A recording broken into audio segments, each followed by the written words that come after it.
Welcome to DEFCON 3. I'm KT McFarland. We've seen in the last week with the Paris massacres that the attacks from radical Islam continue to threaten the West. The head of MI5, the British Homeland Intelligence Agency, he's come out in an unprecedented public speech to say that the attacks may happen in Britain. The Germans have said the same thing, and the French leaders have said, you know, we could expect more reprisal attacks in France. So what about the United States? What about our homeland? Joining me to discuss is Tom Joscelyn of the Foundation for the Defense of Democracies and editor of the Long War Journal. So, Tom, what about the American homeland? Should we expect more attacks of this nature? Well, you know, the threat's there. The difference is I think there's a greater threat to European nations than here, only because it's easier to get to and from jihadist hotspots and these European countries. So that's one factor.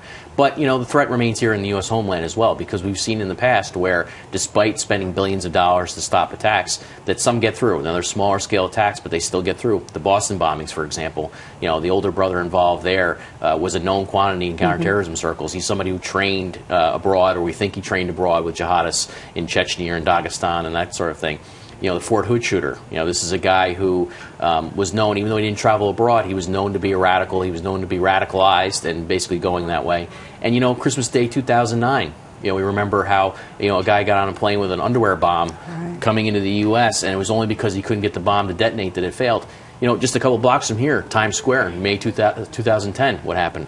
A guy who traveled abroad to Pakistan came back and nearly set off a car bomb. So the threat remains. You know, whether it'll be successful or not really depends on a lot of factors. But the bottom line is the threat's still there.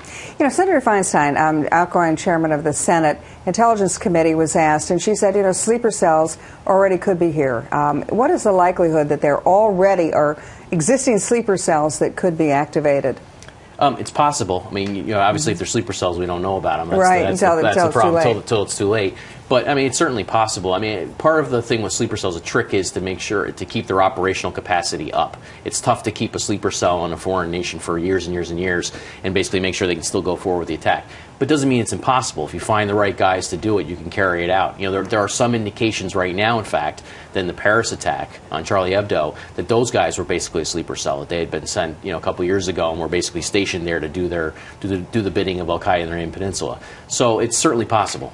Is this a law enforcement issue? Is it a counterterrorism issue? I mean, how do we as the United States best protect ourselves against future attacks or the enemy within? I think it's an all-hands-on-deck issue. I think basically it's all of the above. I mean, there are different sort of problems within the global problem. But the bottom line is we're fighting an ideology, not just we're fighting organizations that adhere to that ideology and an ideology. And they have a cohesive worldview, and they're pushing forward. And, you know, we're sitting here, you know, well more than a decade after 9/11, and they're still pushing forward. They're fighting in more countries today. The jihadists are fighting in more countries today than they ever have been. You know, and they're moving forward with their plans for the world. We have to see that as an ideological threat, and the fact that this is something that's growing. The tide of war is not receding. Unfortunately, it's growing, and we need to have a comprehensive strategy for dealing with that. Okay, well, thank you so much for joining us. That's Tom Joscelyn, Foundation for the Defense of Democracies and the Long War Journal. If you want to know more about the threat to the homeland, go to foxnews.com. Thanks for joining DEFCON 3. I'm KT McFarland.